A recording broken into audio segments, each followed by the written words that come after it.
Hello लोगोफोरनि मोनसे गोदान भिडिअ नोंथांमोनखौ जोबोर बरायनाय थाबाय। फैगौ 20 नभेम्बर खालारनिफ्राय रायजोआव गासै स्कुल कलेजफ्रा बन्द थागोन। मानोना थांनाय 30 अक्ट'बर खालाराव रायजोआव कर'ना जानाय सुबुंनि अनजिमाया 300निबो बांबाय।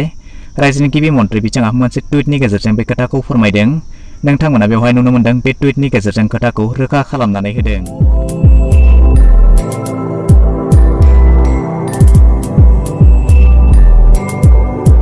आसामनि गिबि मन्थ्रि डक्टर हिमन्त बिश्व शर्मा बिथांनि टुइटार हेन्डेल।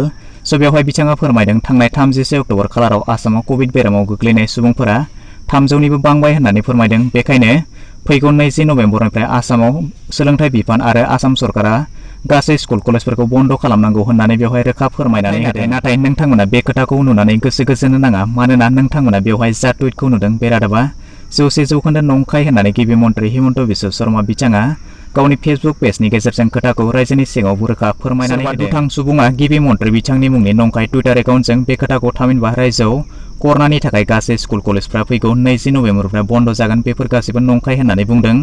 आरो जायनो बेबायदि नंखाय खामानिखौ मावदों बिथांखौ आसाम पुलिसखौ नागिरनानै एरेस्ट खालामनो थाखाय खावलायनाय जादों। आरो बेफोरबायदि नंखाय रादाबनिफ्राय गोजानाव थानो थाखाय रायजो राजाखौ खावलायनाय जादों।